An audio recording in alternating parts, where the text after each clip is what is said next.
দেশব্যাপী জাতীয় নির্বাচনের ছোঁয়া বেশ ভালোভাবেই লেগেছে। রাজধানী ঢাকায় এ প্রচারণা জোরদার না হলেও রাজধানীর বাইরের জেলাগুলোতে এ প্রচারণা বেশ গতি পেয়েছে।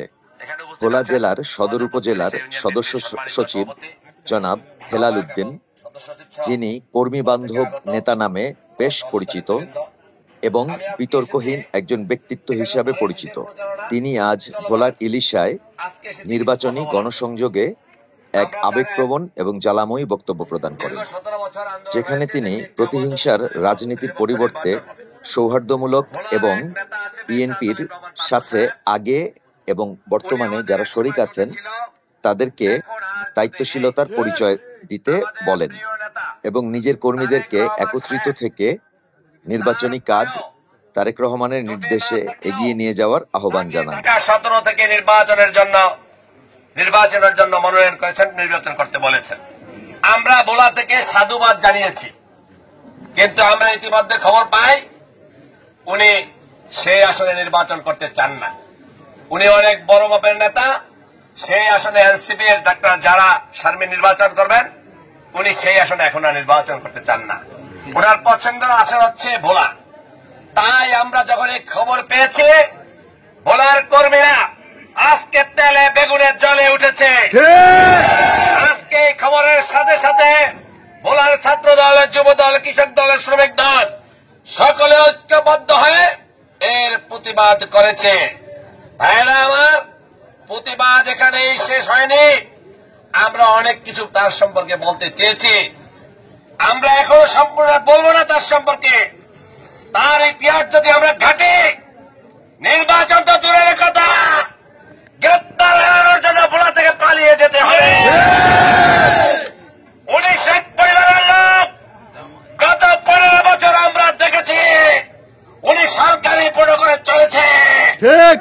ওনার শ্বশুর শেখ হেলাল, ওনার শালা শেখ তন্ময়, ওনার বাবা শ্বশুর শেখ সেলিম, ওনাদের এখানে বাগেরহাটে, খুলনায় যে নির্মম নির্যাতন বিএনপির কর্মীদের উপর চালিয়েছে, তার দায় এই পার্থ সাহেব এড়াতে পারে না। আমরা হাতে হাতি রাখবো না, আমরা হাতে হাতি ভাবতে চাই না। আমরা ওনাকে সম্মান করে, আমরা মরুর রাজিউর রহমান সাহেবকে আমরা সম্মান করি। রাজিউর রহমান সাহেব যতদিন বিএনপির সাথে ছিলেন, চার জোটি ঐক্য জোটের একজন ছিলেন, উনি এই ধরনের রাজনীতি করেন নাই। দিনে একটা, রাতে একটাই রাজনীতি রাজিউর রহমান সাহেব করেন নাই। কিন্তু আজকে দেখছি ওনার সন্তানরা কি করেছে জানলে অবাক হবেন। 2008 সালে ওনার ছোট ভাই শান্ত সাহেবকে দেশনেত্রী বেগম খালেদা জিয়া বাংলাদেশের সর্বকনিষ্ঠ তাদের শিশুর প্রার্থী করে তাদেরকে সম্মান দিয়েছে। কিছুদিন পরে দেখেছি ওই লোকটা আওয়ামী লীগে যোগদান করে দেশনেত্রী বেগম খালেদা জিয়াকে বিভিন্ন ভাবে টিভিতে দেখেছি আমরা কটূক্তি করেছে।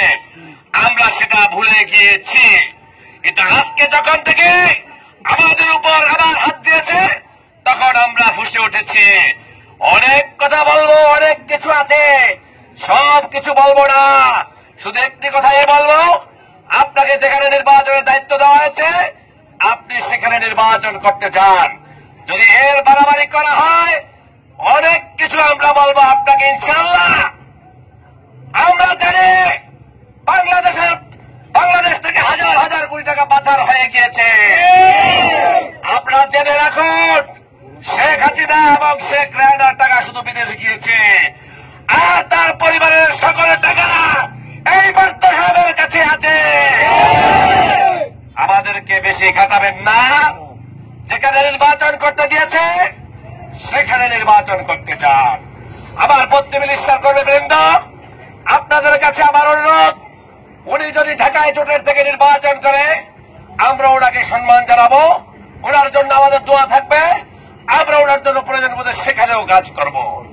আর যদি সেখানে বিএনপি বেড়ালে নির্বাচন করে, আর এখানে যদি ভিন্ন নির্বাচন করার চিন্তা ভাবনা করা হয়, তার ভয় জবাব দেওয়া হবে।